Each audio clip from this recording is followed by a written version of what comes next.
Hello guys, welcome back to our YouTube channel. Today we are going to learn how to log in your X account on your desktop.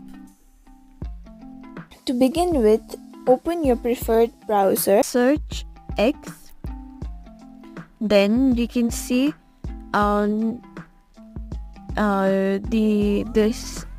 you can see the icon of X. Then X, it's what's happening. You can click on it. Logging in with your Gmail or create an account. I already have an account, so I'll sign in. Over here you have to add your email or username. I'll add my username, then I'll type my password. I've copied my password and pasted it.